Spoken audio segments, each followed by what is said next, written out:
Hi guys, I'm super excited. It's Ayana Faye and it's Savage Season of podcast. So I got my homie on here. Hey Jonathan, What's happening? introduce yourself to the people.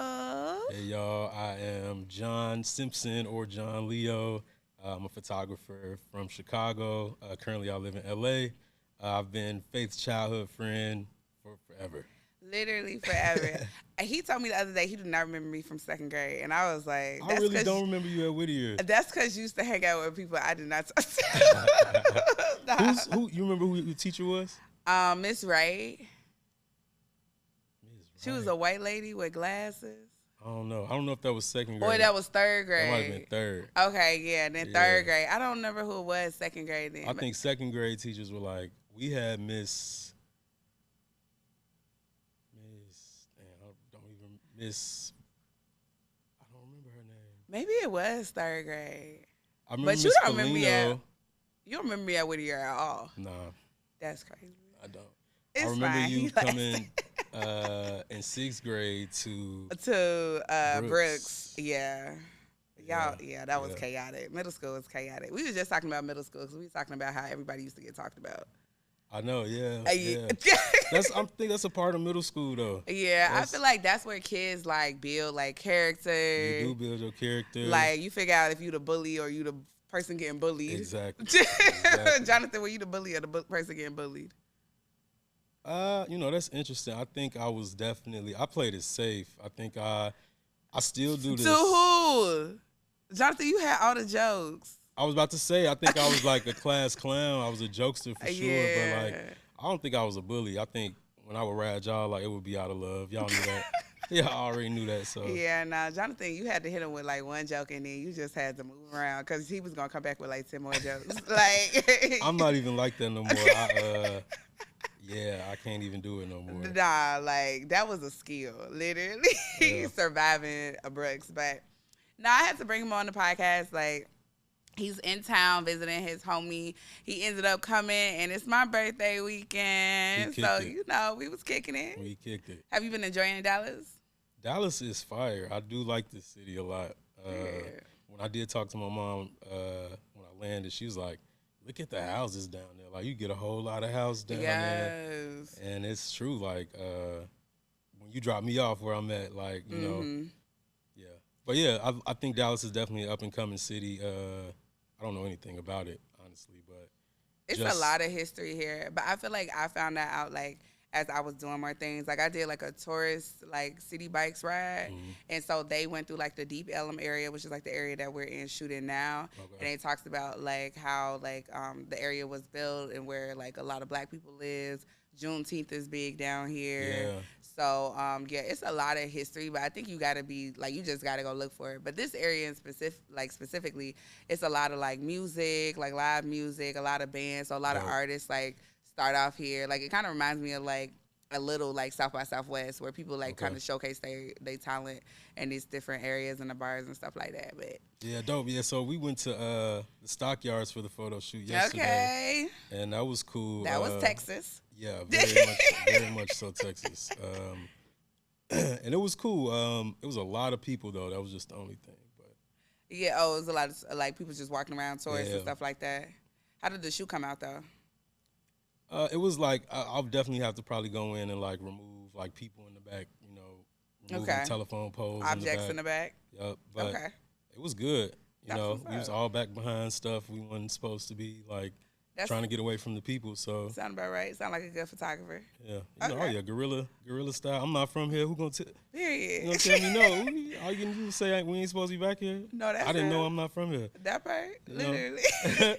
Hey, so since we started talking about photography, like let's just get into it. Like, how did you end up getting into photography, like, and seeing that as your passion? It's funny because I was reading the prompts on my way here, and it's like just kind of reflecting on that. Like photography has always been like as long as I can remember, like it's just been a hobby. Like I think my freshman year at Hampton, I got the new iPhone, and like I just started taking pictures because I'm like the camera pretty dope. Like I can, Right. the colors are clear. Like everything was clear, and I kept an up-to-date iPhone. I became like really good with the iPhone. And when Instagram first came out, I was like super heavy on there. I was using it for what it was for. It was art. Yeah. And yeah, it's just been a hobby ever since. During COVID, like once the city locked down, I was just really on my phone, like walking around the city taking. Right, I remember, yeah. And you were in Chicago at that time. Yep. So yeah, so like Jonathan and I, we both are from Chicago, like raised in Chicago, and then we both have now left Chicago. Yep. So when you were getting started in Chicago, like what was there any? Because I remember you had a photographer that you were working with actually. Yeah. So before that, I had a coworker, and now like real close friends, Eric Ward. He pretty much gifted me his old Sony A7 II. Like, for real, you know, like you really dope with the iPhone. Like I would love to see what you can do with the real camera. So once I had that new toy and, you know, nothing to do because of COVID, like I was downtown, like taking the train downtown with a mask on, like, yeah, and just learning it because, you know, I became like really skilled with the iPhone, but I didn't know ISO, I didn't know my f-stop, I didn't know anything about any of that. So really learning the settings on a DSLR camera and having the time to, because shit, there wasn't nothing else to do. Like the whole city was locked down. Yeah, I think that's when I'm like, okay, this might be a real thing. Like, okay, so what's the steps to getting into being a professional photographer? Like what? So you started off with getting your own camera, but like, how do you even? Because I think one of the questions I have, like, what's the shoot that made you feel like I'm really like doing this for real now? Like, how do you even pivot into being like considering yourself a professional photographer? Is it just putting your website out, or like, how did you get into the entrepreneur part of it? So I think that's something like I'm still learning, like because if this started as a hobby, I didn't expect this to become, you know, what it has become, and you know, after learning, you know, ISO, f-stop, the settings on the camera, it's like, okay, now I learn post-production. Like, you know, I'm learning Photoshop and Lightroom and like learning color theory and like that type of stuff. And then people reaching out to me like, yo, you pretty dope. Like, this look good. Like, what are your rates? And I'm like, shit, I don't know. I have no idea. So I think still learning, or just kind of being a little more business savvy in it. Like, it's still something I'm still learning as well. Yeah, no, I feel like that's kind of how I got into publishing too. Like, I was doing it for myself, like writing books and then publishing books. But then somebody I knew wanted a book published, and then they connected with somebody that knew me, and then I just came up. I Googled like, how much do book publishers charge? Like, specifically self-publishing. Like, how much should I charge this person? And I remember my first book, like, first of all, I quoted them too low. Ashley was like, you can't be letting these people pay nothing for your skills. And I was like, but I don't want to charge them extra. So, yeah, like, it's kind of like just starting off, like, it's like your passion turning into a business. Yeah. How do you kind of separate that? Because I know that can get, like, difficult. It gets, like, the perfectionist in us, like, making sure we have a good, like, product for the client. But how do you keep your passion? I struggle with that, honestly. I struggle, and I had taken some time away from it, even because I'm like, what do I want to do with this? Like, I think I started to take it too serious. Like, you know, it started as a hobby. I was doing it for fun. Like, back to your question, like, even when did you know you were doing this for real? Like, one of the first shoots I'd set up, like, I styled, directed the whole set. Like, I had assistants. And it was like, it was just for fun. Like, it wasn't, you know, the shoot with Breeze where he's in the green suit. Like, that suit I bought from Amazon for like $30. That's crazy. Took it to bought like gold buttons on it, you know, put gold buttons put on it. Like, I think I reflect back on that and I'm like, that was doing it for real. Because like, now I'm in LA and I'm seeing people do it. Like, they got assistants doing that type of stuff, or other people are outsourcing for that type of stuff. Like, and I'm like, that was like one of my first like real shoots, like, you know, and I was doing all of that. But yeah, I think I kind of No, you good. This is good because it is kind of like you look back on like some of the things like how you started off, and it's like, no, I've actually been doing this. Yeah. Like you've been doing it, and Yeah. for you also to know like all the different parts that goes into it, because now you in LA, like I'm assuming the photographer is just one specific role of it, and then everybody like you have your assistants, you have your stylists, and all the other stuff. You got the production, the lighting tech, you got but the you've been tech. able to do your own shoot. So that means like you already have expertise in that, and so I think that's what like now it kind of sets you apart from people who only know one lane too. So how has it been like getting clientele in LA? So like I was saying, like I had kind of taken I had taken some time away from it just because I figured I was definitely taking it too serious, like I gotta like just the pressure of like always having to put something out. Like I gotta put something on Instagram. I gotta put something out. Bro, yeah. And it's like the sales part. Yeah. Yeah, it sucks. And it's like that didn't feel real to me. And I'm like, this was something that was like I was super passionate about. It was nothing to go out and do it, but feeling that like pressure to always have to be putting something out. Like I'm not a machine. Like and I have a real like other job. So. I think just trying to navigate that was, it was hard for sure. No, that makes sense. So you talked about you have another job. So we go into teaching. Yeah. Hey, so I'm not a teacher anymore. We are not teachers anymore. Me, Jonathan and I, we're both teaching in Chicago, and it was just, for the same charter network. Y'all, the ghetto. I ain't gonna say nothing. No, I'm not even gonna say nothing. I don't need nobody suing me. But it was just tough. And we be sitting there talking about this shit is just ghetto. Like, I'm like, what y'all doing over there? He like, nothing. It's the same thing y'all got going over there. But I will say, like, that experience, I think also just because we weren't that far removed in age from the kids. We were, you know what I mean? Very much accurate. So I feel like it was more difficult there too, because even now, like I see some of my like advisees, and like some have come to visit me in Dallas. They graduating this year, period. Shout out to y'all. But they saw me as like their big sister. Yeah. It wasn't like a really authoritative figure, I would say.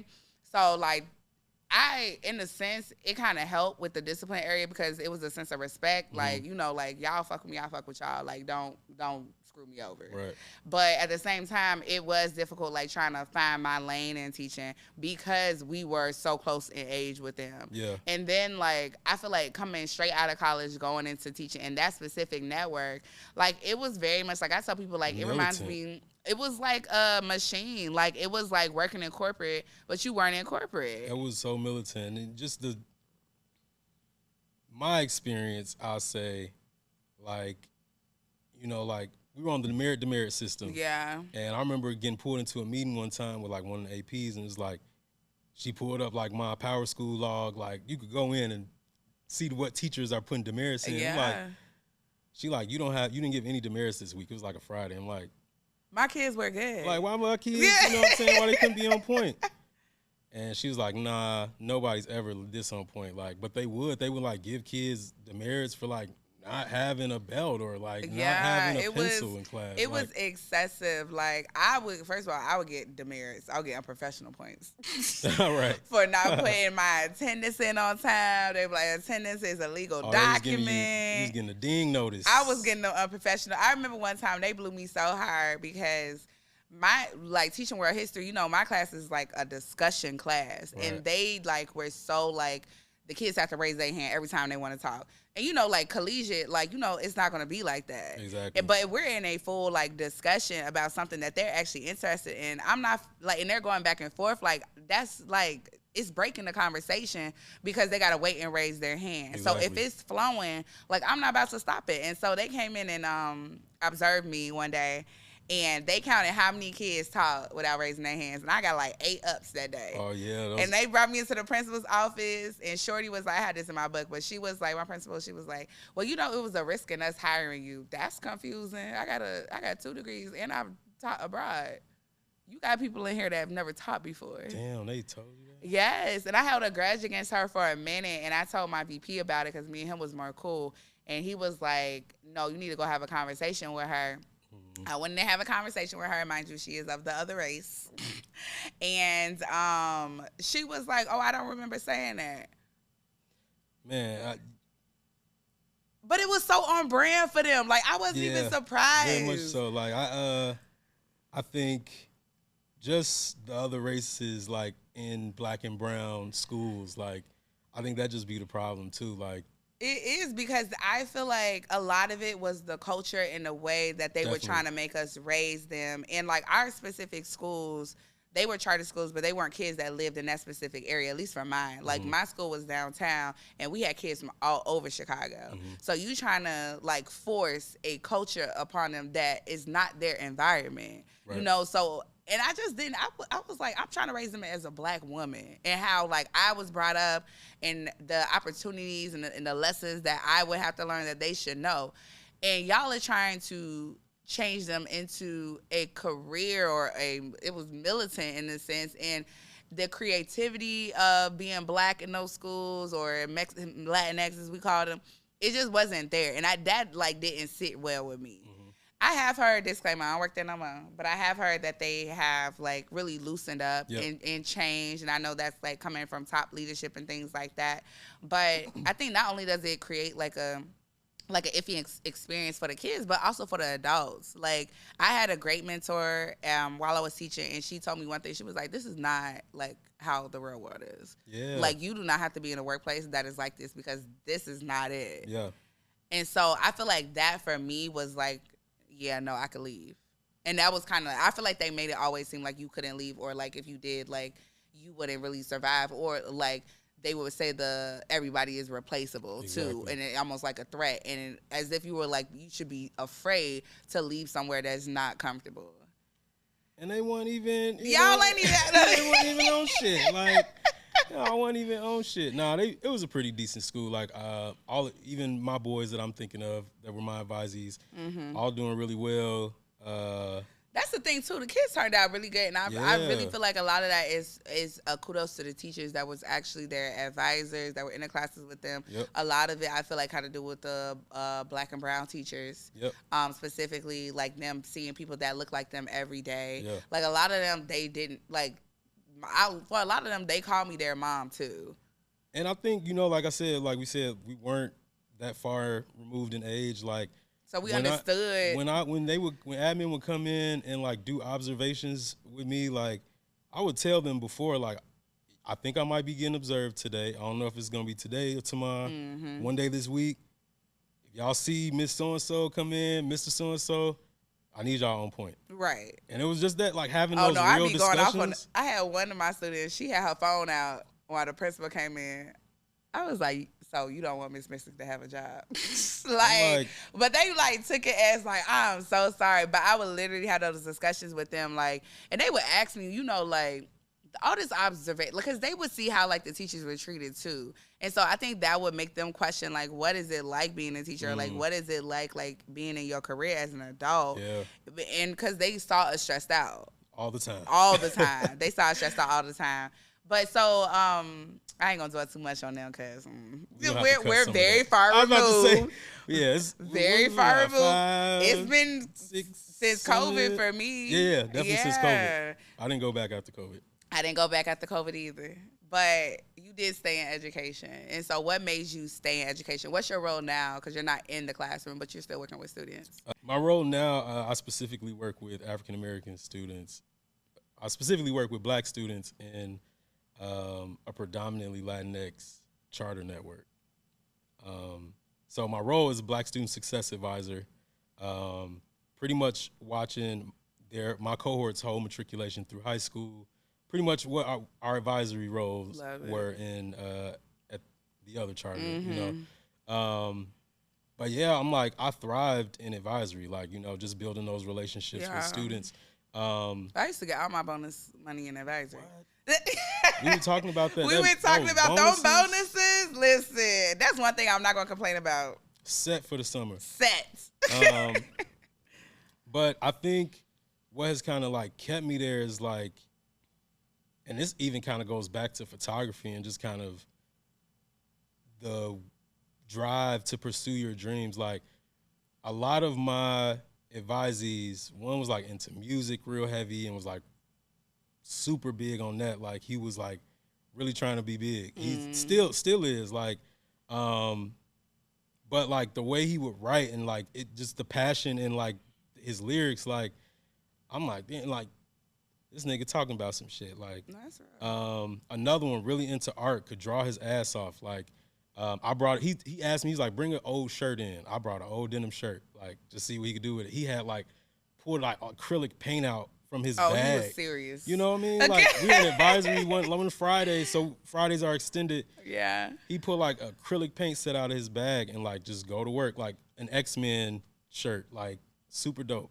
Like and just seeing them graduate and wanting to pursue that still and like, yeah, I'm gonna do college for a little bit. I'm gonna do classes. Because that's what I've been told to do. Yeah. You know what I mean? Like, and that there might not be any other route. Like, at least where they're successful. I think just seeing that and seeing them, hearing them like be super passionate about that. I think that kind of fueled my passion for like wanting to pursue photography. So like leaving that charter network after seeing my boys graduate, knowing what they were gonna do. I think one moved to Florida. He like cutting hair now. Like I saw him on our college tour like a couple weeks ago. Like a dope, like works in a shop. Like, like I'm like, wow, I'm proud of y'all. Like super proud of y'all. But like you said, I think that just goes back to like kind of the examples we were for them. Like, and I talk to them still and they like, how's LA? Like you out there doing it. Like, I'm like, I'm trying to be like y'all, man. No, but you are doing it. You are doing it. What's it like living in LA? We talking about like the hustle and the culture and the struggles, the highs and the lows, but just overall, like what has your experience been? LA. There's a love-hate relation. I really love it. I'm gonna be honest. Okay. I really do love it. What's the part that you love about it? The opportunities, the doors open? Definitely the opportunities. People's willingness to like want to put you on. Like, I feel like Chicago is like, oh, what you doing? Like, what do you do? Like, people want to be nosy, and it's like, oh, you might have an opportunity for me or something. Like, let me tell you, like, and then it's like you just being nosy. Yeah. Like, go on, man. It don't go nowhere. And but LA is like people follow up, and and I think even me, like, I don't even know if I was really used to that, like, because I got out there and like people wanting to do stuff, and I'm like, is this a setup? Like, who sent you? Like, where do I even like? How you know me? Because I'm new out here. Like, I don't even.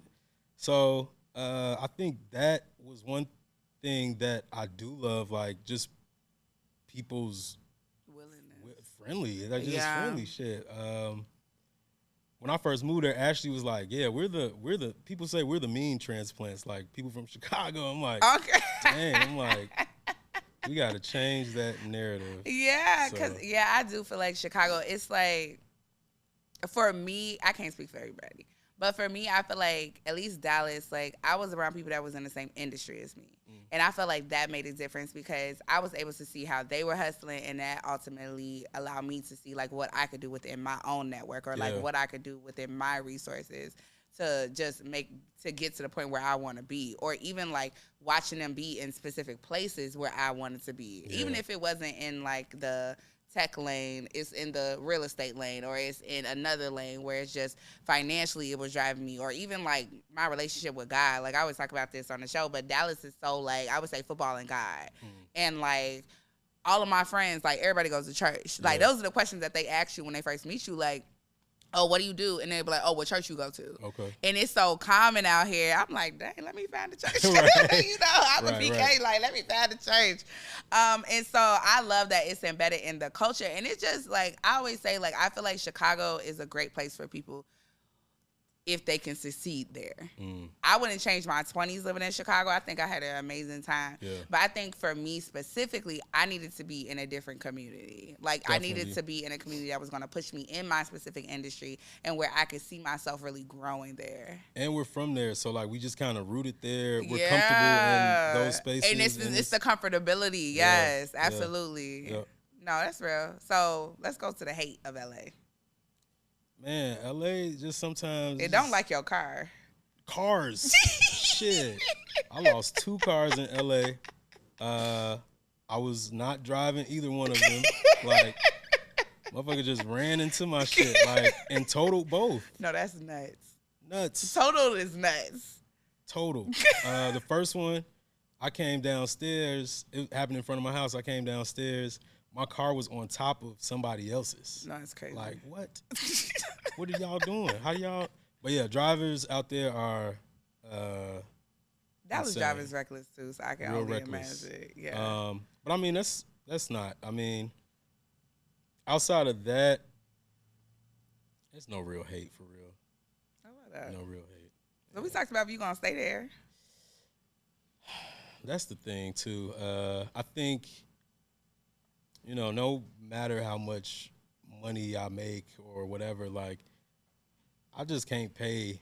Yeah. You know, some stuff is just like, that don't make sense. Like, you know, and cost of living in California, period, is just so astronomical. It's Bruh. like, what is this? Bruh, Ashley be trying to recruit me all the time, and I be like, I can be pushed out here to do better. You know? And my money will go longer. You know, we were I just don't talking want to about suffer. Like, yeah, all the people we know from that were there in LA and that have moved out here or like have moved in other parts of Texas. Yeah. Like, I got a homie now that was in LA, and he just like hit me up like, yeah, I'm building my house in Dallas. Like, it's like, You're building a house. yeah, Not renting. paying rent. Not paying rent. in Yeah. LA. Yeah. And I feel like also, at least for me, industry wise, like I know kind of what's the cap in like my specific industry, and after that, I have to like venture out into other side hustles. And I feel like if you're not in the industry in LA, you don't necessarily like. I don't feel like it's like a hub for you. Like you have to be there.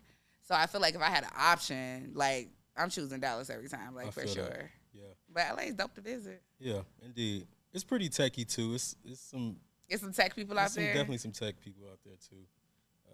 I hear mostly about San Francisco. For San tech? Fran. Yeah. Yeah, for sure. Okay. Maybe it's just Cali. I don't know. Okay. Yeah, I know yeah. Santa Monica definitely is a lot of techie, whatever. Okay. So. Yeah. Dallas, I feel like it's more so just like by people that's around, because I know a lot of the tech headquarters are being built like in the Austin area. Okay. But I went to Austin and I was trying to look for things for black people to do when it was scarce. Yeah. So I came right back to Dallas. I feel that. I definitely got to be. That's one thing about LA too, like just being around my people. Yeah. Like, I think that was one thing that I knew was necessary. Like I'm new here. I got to build a community. I knew Ashley. I had Steve and Alexis were there before I got there, and that was Henry. That was really it. That was the only people I really knew there. Did you feel like it was easy to find your community there? Outside of just the people that you already knew. Well, yeah, because I live around black people, so definitely. But like your people that you like are the people that you knew there already, are those who you hang out with? Like, yeah. Okay. I feel like I still haven't, it's not I haven't like the community that I have branched out. I was telling my cousin this, I'm like, everybody I know for real, like I've met through y'all or I already knew. Like I haven't. Which that's not bad either. It's not. Yeah. And I also like, I had like lost my job. Like, so I wasn't working for real for like a year. And I had no motivation to be social. Like I didn't even want to go out. Yeah, you was hustling. Yeah, survival mode and trying to create. It's like, I'm not trying to create. How was that with photography? Like, that's why I'm like, I took a whole step back. Like I wasn't really doing it. I take that back. I was still like assisting. Okay. And those assist opportunities that's what like kept me afloat for real. And I'm so grateful for those, like just those people who just reached out, like, or who hit me up or just gave me the opportunity, like, hey, you want to assist? Like, yes, definitely, for sure. Like, you know, and I think most people don't even know that. Like, I didn't have a job for a year, but was still in LA. Like, who else but God? Thank you, Jesus. Come on, man. Don't even. Come on. Nah, who else but no, that's seriously, real. I'm so, man. But yeah, those assist opportunities, like, one of your prompts was something like, what's the question? It was like, what's a something moment in LA? I can't believe this or something like that. Outside of my cars, my first assist opportunity, I'm like at the crib. I'm like, I don't remember what I had been doing that day, but I had been out all day. I'm like, I'm going to bed when I get home. And it was like early. It was like 8 o'clock. Mm-hmm. So I like go to sleep, and I had just met James. James is another celebrity photographer in LA. You know how I like how you just said that, another celebrity photographer, because you also are a celebrity photographer, period. You know, I'm for real trying to get there, for real. No, you are. Who's your most sure. recent? I just saw your Instagram is Ashley. Yeah, and I haven't posted it in 2 years. And that's Beyonce's. She's her former co-captain, dance captain. Shout out to Ashley. I appreciate you. Those were her birthday Period. photos, so, yeah. Like you're. Anyway, go back to what you were saying. But James, I had like just met James through Randy. Oh yeah, Randy is another, you know. Dang. Hey, Randall. Randall. So I just met James through Randy. He called me like, and it's award season in LA. So like, I think that is always a real big time, like, because people are reaching out like, I need like pre-award show portraits or whatever. Oh, this is a thing. Yeah. Oh, wow. That's a real thing. And, you know, they be wanting you to post them, like, they want to post them, like, that same night. So, like, it's stressful, like, on the photographer, on the team, whoever, like. So James had, like, reached out to me the same night. I missed the call. I totally missed the call. Like, I don't see it till the next day. He was, like, looking for somebody to assist him shooting. I don't know if it was Regina King or somebody for award. And I was like, damn. But I had like called Randy like, bro, I don't know. I'm like, man. He's like, bro, nigga, you good. It's going to be some other opportunities. It'll be other opportunities. What that means is just like, yeah. Just keep going. Keep going, seriously. And keep reaching out to people. Like, if people like hitting you up like, hey, would you be interested? Are you interested? Like, would you be willing to, like, definitely keep them people in your corner, because you just know, you don't know what opportunity they might throw you or who you might meet, like, through this person. But, yeah, after that, like, James was reaching out all the time, like. Love it. You want to shoot Oscar Sunday with me? Like, yeah. Jonathan, you shooting Oscar Sunday. Like, who are you? I was assistant. I was assistant then, but, yeah. You that nigga. That nigga. Period. And that's why we friends. That Nah, but okay, so we're gonna wrap it up. But one thing I want is like any advice that you give that for people who are interested in going to photography or that are interested in just pivoting careers and just following their dreams. Yeah, I think especially the pivot part, like it's daunting. You know, we were well into damn near 30, like before I started. You know, both of us, yeah. You know, so I think it's like just keep going. Another photographer I know, she's a fashion photographer. She in Vogue. And we started together. Shout out to Ashley. She one thing that was consistent with her that she always said, and this has been recurring, like recently. Like I've been reading this, like seeing it places. Like she was like so set on that 10,000 hours of practice. You know what that is? It's like if it becomes a habit or something. Or like you become successful. You become a master. A master, of it. Yeah. Okay. And she was like, always like, I gotta book a studio. I gotta shoot because I gotta get these 10,000 hours. And like, I think about that, and I'm just like, I would hear her say that, and I'll be like, 10,000 hours. I got other shit to do. I got grade papers. I got a motherfucker. Not grade papers. Like, you know, don't bring PTSD. So I think about that, and I'm just like, you got to stay consistent at whatever it is. Stay consistent. Believe in yourself. You know, I think that's hard too. Like, you know, there are definitely some days where I'm like, shit, I ain't did nothing for real. No, yeah. But, you know, I'm reminded by like my peers and like former students, like, damn, like it's crazy seeing like some of my former students like trying to pick up photography now and like reaching out to me for advice and like, hey, when you come back to Chicago, would you be willing to teach me whatever? And I'm like, hell yeah. Like, I wish I had started a club. Mentor, something, yeah.